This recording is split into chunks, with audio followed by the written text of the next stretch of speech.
Hello बच्चों, let's read this question. The question says if the area of three adjacent faces of a cuboid are x, y and z respectively, then the volume of the cuboid is.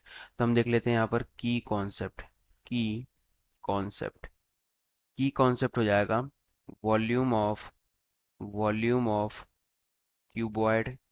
Cuboid और वो होता है length into breadth into height और area of face of a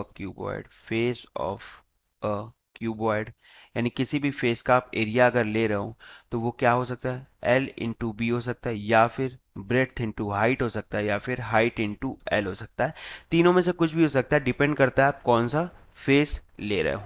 ठीक है, तो अब यहाँ पर दिया हुआ है कि तीन एडजेसेंट फेसेस का एरिया जो है वो है एक्स वाई जेड, यानी एक हो जाएगा एल बी का एरिया मान लें अगर एक्स, तो बी एच का एरिया वाई और एच इंटू एल हो जाएगा जेड। तो यानी ये तीन एडजस्टेंट यानी तीनों डिफरेंट डिफरेंट फेसेस हैं, उनका एरिया एक्स वाई जेड दिया हुआ है।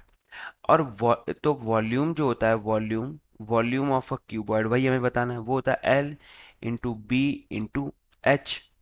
ठीक है, और मैं एक्स वाई जेड का मल्टीप्लाई कर दूं अगर, ठीक है, ये मान लो फर्स्ट इक्वेशन। अगर मैं एक्स वाई और जेड का मल्टीप्लाई कर दूं तो क्या मिलेगा L B into B H into H L, जिसको मैं क्या लिख सकता हूँ एल स्क्वायर बी स्क्वायर और एच स्क्वायर, ये लिख सकते हैं। तो यहाँ से एल बी एच क्या मिल जाएगा, एल बी एच मिल जाएगा under root of X Y और जेड। इसको मान लिया second equation.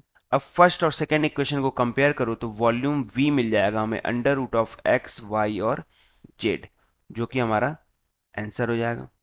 So the final answer is under root of X Y Z is the volume of cuboid. Hope you understood it well. Best of luck. Thank you.